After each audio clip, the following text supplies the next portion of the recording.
Hi everyone, welcome to Prudent Classes. Hope all of you are doing good. So guys, आज की इस video में discuss करेंगे MCO 4 का एक और important and paper expected topic which I have chosen from unit number 7 and unit number 7 का ये पार्ट थर्ड होगा।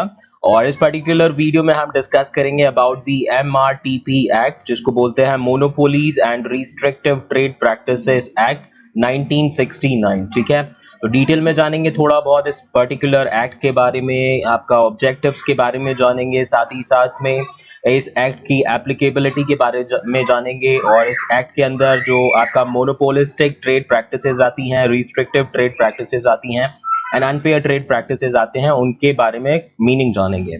तो आप लोगों का जितना भी डाउट है इस पर्टिकुलर एक्ट के रिगार्डिंग विल क्लैरिफाई। बहुत ही सिंपल एक्ट है और we are going to discuss lots of point. तो वीडियो एंड तक देखिएगा जिससे कि जितने भी इंपॉर्टेंट पॉइंट्स है वो आपको समझ में आए और एग्जाम में अगर ये क्वेश्चन आता है तो आप अच्छे स्कोर अटेम्प्ट कर पाए। मिशन हमारा है 70% और more in the upcoming exam, so we have to work for that.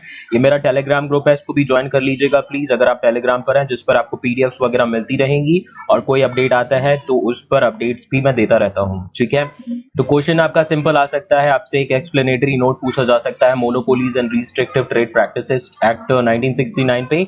10 marks का क्वेश्चन भी हो सकता है और मैक्सिमम 20 मार्क्स का क्वेश्चन भी बन सकता है बहुत इजीली इस पर्टिकुलर टॉपिक से।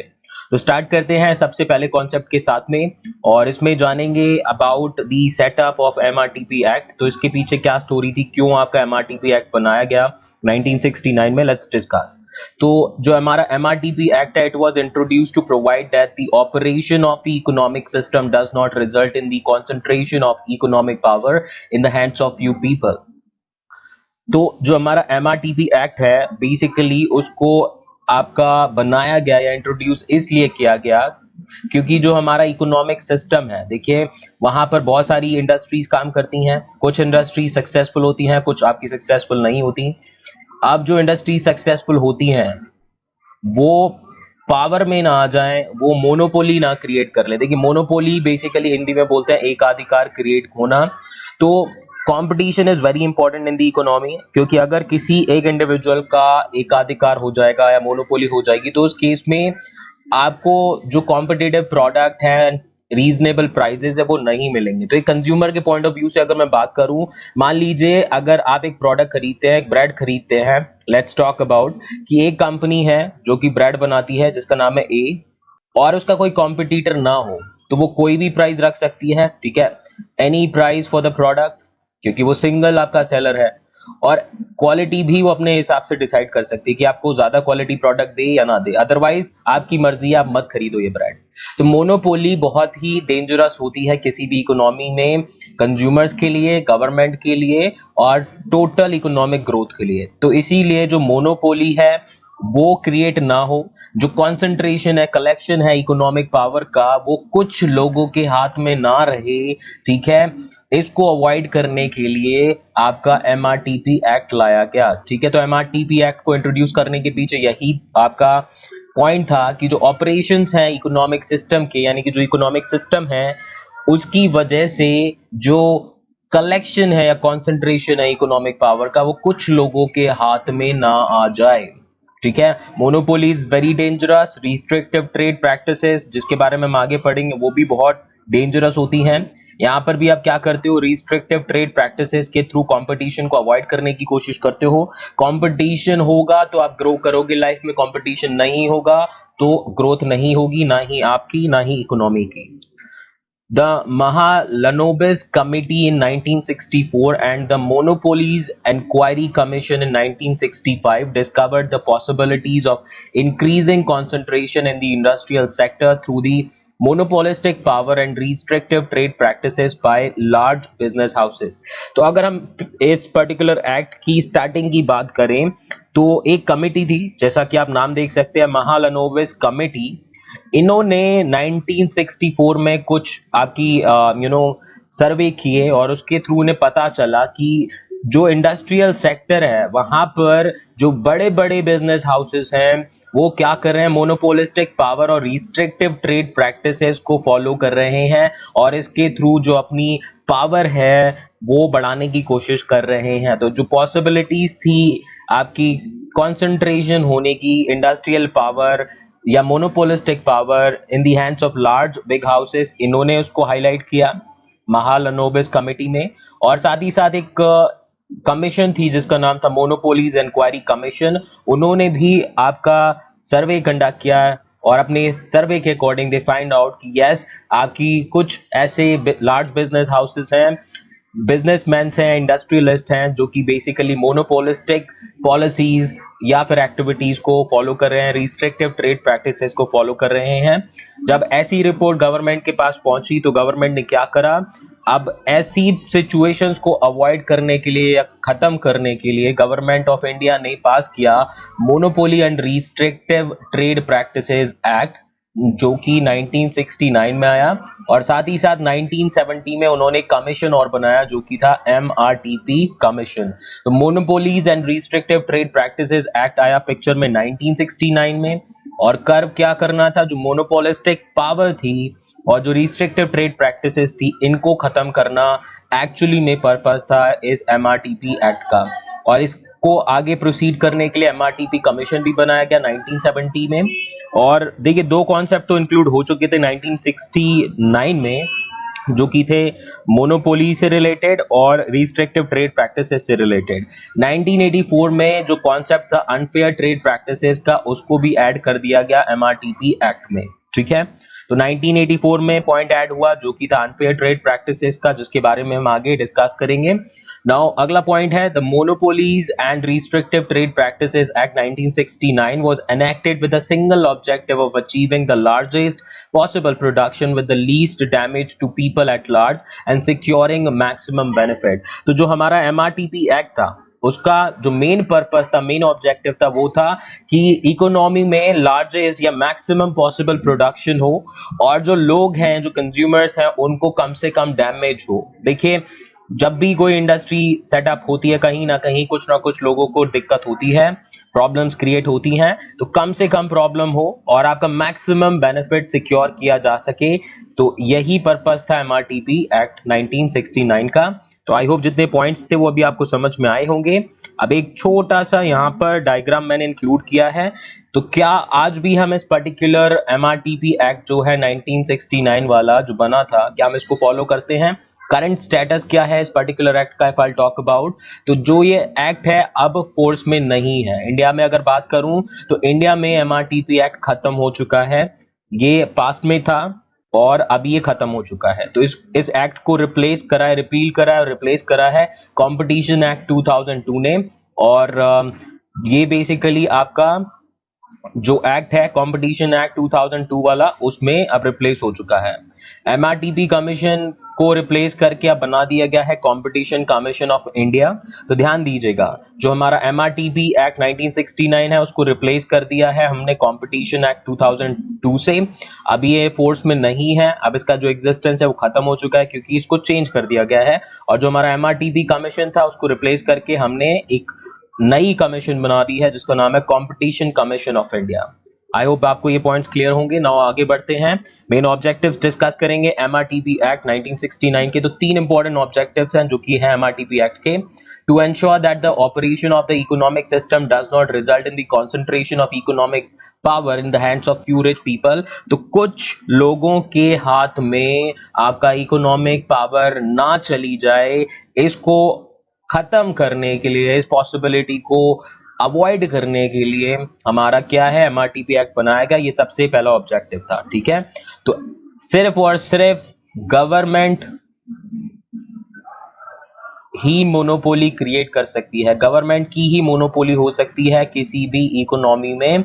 अदरवाइज इसके अलावा कोई भी प्राइवेट सेक्टर या प्राइवेट इंडस्ट्री अपनी इकोनॉमी एस्टैब्लिश करने की कोशिश करेगी, मोनोपोली एस्टैब्लिश करने की कोशिश करेगी इकोनॉमी में, वो बर्दाश्त नहीं है, वो आपका नॉट ओके है, क्योंकि इससे आपका नेगेटिव इन्फ्लुएंस पड़ता है, नेगेटिव इंपैक्ट पड़ता है बेसिकली आप कह सकते हो कंज्यूमर पर और इकोनॉमी पर, दोनों पर, ठीक है ना। दूसरा हमारा जो ऑब्जेक्टिव है MRTP एक्ट 1969 का to prohibit monopolistic trade practices. तो मोनोपोलिस्टिक ट्रेड प्रैक्टिसेस जो है उसको अवॉइड करना, उसको रोकना, उसको प्रोहिबिट करना, ये हमारा सेकंड ऑब्जेक्टिव है। और थर्ड ऑब्जेक्टिव है to prohibit restrictive trade practices and unfair trade practices. तो बहुत ही सिंपल ऑब्जेक्टिव है इस पर्टिकुलर एक्ट के। ठीक है, 3 एक्ट, एक तो कंसंट्रेशन ना हो पावर का कुछ पर्टिकुलर लोगों के हाथ में। ठीक है, जो इकोनॉमिक पावर है वो सबको इक्वली डिस्ट्रीब्यूट नहीं हो सकती, तो किसी को मैक्सिमम भी नहीं जानी चाहिए। मोनोपोलिस्टिक ट्रेड प्रैक्टिसेस को अवॉइड करना, restrictive trade practices and unfair trade practices को अवॉइड करना, ये बाकी के 2 ऑब्जेक्टिव्स है। तो क्या होती है मोनोपोलिस्टिक ट्रेड प्रैक्टिसेस, क्या होती है अनफेयर ट्रेड प्रैक्टिसेस एंड क्या होती है रिस्ट्रिक्टिव ट्रेड प्रैक्टिसेस, वो मैंने आगे स्लाइड्स में लिखा हुआ है, तो आप प्लीज वेट कीजिएगा। आगे समझते हैं इन लोगों को, इन चीजों को हम आगे समझेंगे। बट बेसिकली आपका क्या है, अभी हम एक एप्लीकेबिलिटी वाला पॉइंट है एमआरटीपी का, उसको समझ लेते हैं एंड उसके बाद में फिर आगे डिस्कस करेंगे इनको। नाउ बात करेंगे स्लाइड में applicability of the MRTP act 1969। तो कहां कहां पर बेसिकली ये जो एक्ट है वो अप्लाई होता था। तो एमआरटीपी एक्ट जो था वो एप्लीकेबल था सभी इंडस्ट्रियल अंडरटेकिंग्स पर। तो जितनी भी आपकी अंडरटेकिंग थी, जितनी भी कंपनीज थी, जितनी भी ऑर्गेनाइजेशंस होती थी इंडस्ट्रियल, उन सब पर ये लागू होता था। ठीक है, जहां पर भी उनको लगता है कि इकोनॉमिक पावर का जो कंसंट्रेशन है कुछ लोगों के हाथ में हो सकता है, वहां पर एमआरटीपी एक्ट को अप्लाई कर दिया जाता था। अब कुछ आपके एक्सेप्शन थे जहां पर ये एक्ट एप्लीकेबल नहीं होता था, तो उन एक्सेप्शंस के बारे में पढ़ लेते हैं। तो कोई भी अंडरटेकिंग, इंडस्ट्रियल अंडरटेकिंग अगर जम्मू एंड कश्मीर में सिचुएटेड है तो वहां पर ये एक्ट फॉलो नहीं होगा। अब ऐसा था क्योंकि जो एमआरटीपी एक्ट था वो बेसिकली जम्मू एंड कश्मीर में आपका लाया ही नहीं गया था। इसके अलावा ट्रेड यूनियंस पर नहीं लगेगा, या फिर कोई भी एसोसिएशन है वर्कमैन या एम्प्लॉयज की जो कि अपने प्रोटेक्शन के लिए वो क्रिएट करेंगे, उन पर आपका जो एमआरटीपी एक्ट है वो नहीं लगेगा। आई रिपीट, ट्रेड यूनियंस या कोई भी एसोसिएशन वर्कमैन या फिर एम्प्लॉयज की जो कि वो अपने रीजनेबल प्रोटेक्शन के लिए फॉर्म करेंगे, उन पर एमआरटीपी एक्ट अप्लाई नहीं होगा। Next, undertakings owned or controlled by a government company or the government engaged in the production of specified items of defense and atomic energy। तो वो सारी अंडरटेकिंग्स जो कि गवर्नमेंट के थ्रू ओन की जाती हैं या कंट्रोल की जाती हैं, उन पर भी एमआरटीपी एक्ट नहीं लगेगा। गवर्नमेंट मोनोपोली क्रिएट कर सकती है, आपको ये ध्यान रखना है। इसके अलावा गवर्नमेंट अगर कोई ऐसे आइटम के प्रोडक्शन में लगती है जो कि डिफेंस या एटॉमिक एनर्जी से रिलेटेड है, या फिर आपका जैसे अभी कोविड के केस में था, बहुत सारी चीजें एसेंशियल आइटम्स में करके गवर्नमेंट ने अपने कंट्रोल में ले लिया था उनका प्रोडक्शन, तो ऐसे केस में आपका एमआरटीपी एक्ट लागू नहीं होगा। नाउ फोर्थ हमारी जो एप्लीकेबिलिटी, नॉन एप्लीकेबिलिटी वाला पॉइंटर है, तो उसमें है industrial units under the currency and coinage division of ministry of finance. तो जितनी भी आपकी यूनिट्स हैं, जितनी भी अंडरटेकिंग्स हैं बेसिकली जो कि आएंगी करेंसी एंड कॉइनेज डिवीजन के अंदर, जो कि मिनिस्ट्री ऑफ फाइनेंस का पार्ट है, तो उन पर भी ये एमआरटीपी एक्ट एप्लीकेबल नहीं होगा। तो गवर्नमेंट ऑर्गेनाइजेशन पर एप्लीकेबल नहीं है, ट्रेड यूनियंस पर एप्लीकेबल नहीं है ये पर्टिकुलर लॉ, और जो मिनिस्ट्री ऑफ फाइनेंस की करेंसी एंड कॉइनेज डिवीजन है उन पर भी एप्लीकेबल नहीं है। नाउ अब बात करेंगे हमारे कुछ पॉइंट्स जो इंपॉर्टेंट है समझना और जिनमें बहुत सारे स्टूडेंट्स को कंफ्यूजन होता है। अब सबसे पहला पॉइंट हम जानेंगे कि मोनोपोलिस्टिक ट्रेड प्रैक्टिसेस क्या होती हैं। तो मोनोपोली के कॉन्सेप्ट को आप समझ गए, तो ऐसी प्रैक्टिसेस जो कि मोनोपोली क्रिएट करने में हेल्प करें, वो सारी प्रैक्टिसेस मोनोपोलिस्टिक ट्रेड प्रैक्टिसेस होंगी। अब इसको डिफाइन किया गया है section 2I of the MRTP act 1969। तो एमआरटीपी एक्ट जो है उसमें इस चीज को डिफाइन किया गया है, मोनोपोलिस्टिक ट्रेड प्रैक्टिसेस जो टर्म है उसको डिफाइन किया गया है, और ये डिफाइन किया है section 2I of the MRTP act. ठीक है, तो हमारा जो सेक्शन 2I है एमआरटीपी एक्ट का, वहां पर डिफाइन है मोनोपोलिस्टिक ट्रेड प्रैक्टिसेस। तो जान लेते हैं कैसे। जहां पर एक ऑर्गेनाइजेशन या industrial unit unreasonably high price charge करे, अनरीजनेबली हाई कॉस्ट प्रोडक्शन की जो है गुड्स के लिए करे, या अपना जो सर्विस है उसके लिए हाई कॉस्ट चार्ज करे, हाई प्रॉफिट्स एकदम से लेने लगे अपने प्रोडक्ट्स के लिए, और प्रिवेंट करे या रिड्यूस करे कंपटीशन को, टेक्निकल डेवलपमेंट को आपका होने ना दे, उसको लिमिटेड रखे, कैपिटल इन्वेस्टमेंट को ना होने दे, या फिर क्वालिटी ऑफ गुड्स को खराब करे, क्वालिटी ऑफ जो गुड्स है वो उसको रिड्यूस करे बेसिकली, तो उस केस में आपकी जो ट्रेड प्रैक्टिसेस एक इंडस्ट्रियल यूनिट ऐसी फॉलो करेगी वो आपकी मोनोपोलिस्टिक ट्रेड प्रैक्टिसेस में आएंगी। एक बार फिर से समझ लीजिए, मोनोपोलिस्टिक ट्रेड प्रैक्टिसेस में वो सारी एक्टिविटीज आती हैं, वो सारी ट्रेड प्रैक्टिसेस आती हैं जिसमें या तो आप अपने प्रोडक्ट के लिए बहुत ज्यादा प्राइस चार्ज करो, ठीक है, when you are charging unreasonably high price, क्यों? क्योंकि आपका ऑल्टरनेटिव अवेलेबल नहीं है, ठीक है। सेकंड, या तो आप अपनी जो कॉस्ट ऑफ प्रोडक्शन है उसको बहुत हाई कर दो गुड्स के लिए, ठीक है, या आपकी जो सर्विसेज है उसको बहुत हाई कर दो।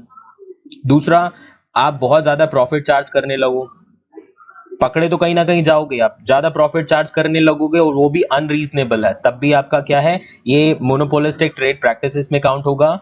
या फिर आप ऐसी एक्टिविटीज ऐसी प्रैक्टिसेस फॉलो करो जिससे कंपटीशन या तो कम हो जाए या बिल्कुल खत्म हो जाए, तो भी वो आपकी मोनोपोलिस्टिक ट्रेड प्रैक्टिसेस का पार्ट बन जाएंगी।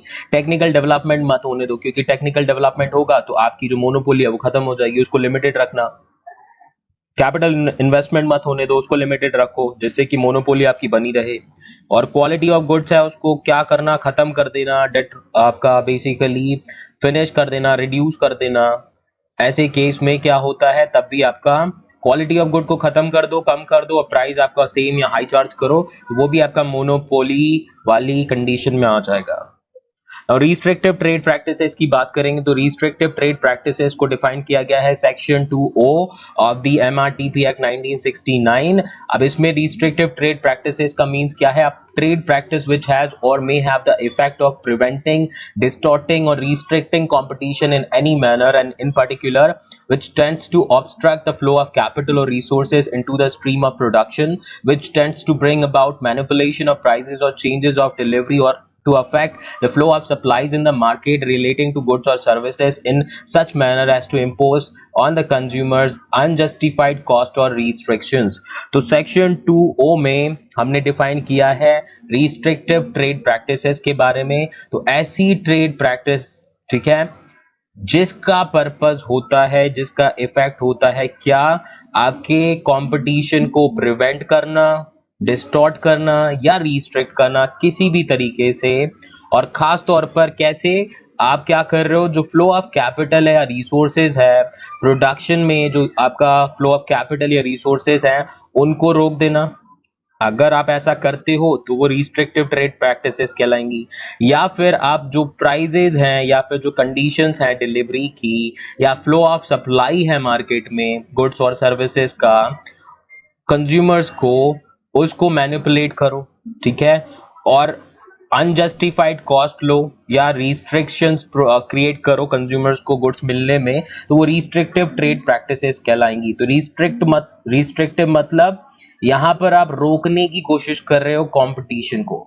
मोनोपोली में यहां पर क्या कर रहे हो, अब यहां पर क्या है, आप कॉम्पिटिटर्स जो हैं बेसिकली आपके, अब देखिए मोनोपोली नहीं है, आप जो प्रोडक्ट बेच रहे हो वहां पर और भी हैं कंपनीज जो कि प्रोडक्ट बेच रहे हैं। Let's talk about, there are 4 basically industries available, 4 units available basically जो कि आपका एक प्रोडक्ट बना रही हैं। तो बी अभी थोड़ा अपर एज पे है, इसके पास बहुत सारा पैसा है, तो ये चाहता है कि वो ए का बिजनेस भी खत्म कर दे, सी का भी खत्म कर दे और डी का भी खत्म कर दे, ताकि उसकी मोनोपोली क्रिएट हो जाए। तो सबसे पहले क्या करेगा, ऐसा करने के लिए उनके बिजनेसेस को या उनके ट्रेड को रिस्ट्रिक्ट करने की कोशिश करेगा, सारे कंज्यूमर्स खुद ले लेगा, पैसे कम चार्ज करेगा प्रोडक्ट के लिए। तो जैसे कि जियो ने किया अभी बेसिकली, ठीक है, जियो ने क्या किया, आपका फ्री इंटरनेट और फ्री वॉइस कॉल दे दिया साल भर के लिए। तो इससे जो बाकी अदर कॉम्पिटिटर्स थे जैसे कि एयरटेल हो गया, वोडाफोन हो गया, ठीक है, रिलायंस हो गया, इनका बिजनेस ऑलमोस्ट खत्म होने के आपके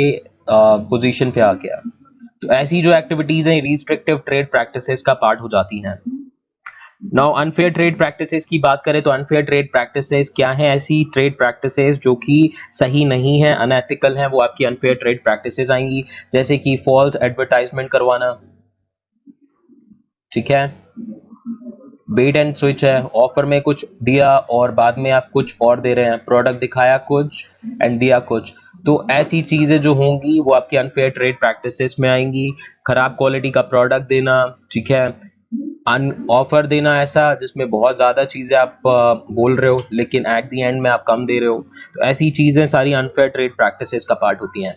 तो सेक्शन जो 36A है MRTP एक्ट का, उसमें हमने डिफाइन किया है अनफेयर ट्रेड प्रैक्टिसेस को। ध्यान दीजिएगा सेक्शन कौन सा है, 36A, और बाकी के जो सेक्शन थे आप देख लीजिएगा, सेक्शन 2O जिसमें है restrictive trade practices and section 2I जिसमें है आपका मोनोपोलिस्टिक ट्रेड प्रैक्टिसेस डिफाइंड। तो इसमें एमआरटीपी एक्ट को डिफाइन किया, सॉरी अनफेयर ट्रेड प्रैक्टिसेस को डिफाइन किया गया एमआरटीपी एक्ट में सेक्शन 36A में। अब क्या कैसे डिफाइन किया, लेट्स टॉक अबाउट। तो it means a trade practice which for the purpose of promoting the sale, use or supply of any goods or the provision of any services adopts any unfair method or unfair or deceptive practice including any of the following practices and thereby causes a loss or injury to the consumers of such goods or services whether by eliminating competition or otherwise। तो थोड़ा सा आपको difficult लग रही होगी ये definition, but it's very simple. तो यहाँ पर जो एमआरटीपी एक्ट है उसमें अनफेयर ट्रेड प्रैक्टिसेस को ऐसी ट्रेड प्रैक्टिसेस बताया गया है, ठीक है, एनी ट्रेड प्रैक्टिस जिसका पर्पस है अपनी सेल को प्रमोट करना, सिर्फ सेल को प्रमोट करना। कैसे कर रहे हो अलग बात है, या अपने प्रोडक्ट को यूज कराना, या जो गुड्स है उसकी सप्लाई कराना, या जो सर्विसेज है उसको सेल करना, और उसको सेल करने के लिए आप क्या कर रहे हो, अनफेयर मेथड या अनफेयर या डिसेप्टिव प्रैक्टिसेस जो हैं, डिसीजिव प्रैक्टिसेस जो है, अनफेयर अनएथिकल प्रैक्टिसेस जो हैं उनको फॉलो कर रहे हो, और इसकी वजह से जो है आपका लॉस हो सकता है, इंजरी हो सकती है कंज्यूमर्स जो कि उस गुड्स या सर्विसेज को परचेज करेंगे, या फिर आपका जो कंपटीशन है वो एलिमिनेट हो जाएगा। तो ऐसी जो आपकी एक्टिविटीज होंगी वो होंगी अनफेयर ट्रेड प्रैक्टिसेस। तो आप अनएथिकल जो प्रैक्टिसेस फॉलो करोगे, ठीक है, अनएथिकल जो प्रैक्टिसेस है अपने बिजनेस को प्रमोट करने के लिए, अपने प्रोडक्ट को सेल करने के लिए, वो सारी की सारी आपकी क्या होंगी, अनएथिकल प्रैक्टिसेस में आएंगी। तो अब मैं कुछ आपको यहाँ पर अनएथिकल प्रैक्टिसेस बता देता हूँ, लेट्स टॉक अबाउट। तो यहाँ पर वही एक्टिविटीज है। तो पहला तो मैंने आपको बता दिया कि फॉल्स एडवर्टीजमेंट हो सकता है, दूसरा आपका हो सकता है गिफ्ट्स, ऑफर करना गिफ्ट्स और प्राइजेस, ठीक है, और यहां पर with intention of not providing them, मतलब ऐसे ऑफर्स देना कि आप 1 लाख रुपए जीत सकते हो, आप इस कंपटीशन में पार्टिसिपेट करो। अब आपको पता है वो 1 लाख रुपए किसी को मिला या नहीं मिला, ऐसे बहुत सारी कंपनीज करती हैं, ये अनफेयर ट्रेड प्रैक्टिसेस होती हैं, ठीक है। कॉन्टेस्ट लॉन्च कर दिए जाते हैं, कॉन्टेस्ट करना, ठीक है, कॉन्टेस्ट में आप गाड़ी जीतो, ये जीतो, वो जीतो, बट एट द एंड में no one is getting it. आप तो प्रोडक्ट बेवजह परचेज कर लेते हो, आप तो ये सोचते हो कि मैं तो अनलकी हूँ, बट कंपनीज ऐसा करती हैं, ठीक है। एंड इसके अलावा जो है कंपनीज बहुत सारी होर्डिंग्स कर लेती हैं, या दूसरी जो कंपनी की इमेजेस हैं, ठीक है। अब क्या होता है, to promote their company image, वो दूसरी जो कंपनीज होती हैं, अदर कंपनीज की इमेज को खराब दिखा देती हैं, कुछ ऐसा नेगेटिव पब्लिसिटी कराती हैं, अदर कंपनीज की इमेज को आपका डिस्ट्रॉय करने की कोशिश की जाती है। ऐसी जितनी भी एक्टिविटीज हैं वो अनफेयर ट्रेड प्रैक्टिसेस में आएंगी, जहां पर आप सिर्फ अपना प्रोडक्ट बेचने के लिए, अपने गुड सप्लाई करने के लिए कस्टमर को भी लॉस में डाल रहे हो, अदर कॉम्पिटिटर्स जो हैं उनको भी लॉस में डाल रहे हो। तो कोई भी ऐसी एक्टिविटी वो अनफेयर ट्रेड प्रैक्टिसेस का पार्ट बनेगी, ठीक है। तो आई होप जितने भी पॉइंट्स थे वो आपको समझ में आए होंगे। अब मिलते हैं नेक्स्ट वीडियो में with some new topic. Video अच्छी लगी हो तो लाइक कीजिएगा और ज़्यादा से ज़्यादा शेयर कर दीजिएगा अपने दोस्तों के साथ में, ठीक है। एंड चैनल सब्सक्राइब नहीं किया तो कर लीजिएगा, जिससे कि आपको फ्यूचर वीडियोस की नोटिफिकेशन मिलती रहे। टेलीग्राम चैनल भी ज्वाइन कर लीजिएगा। Thank you so much for watching and perform best in your exams. Bye bye.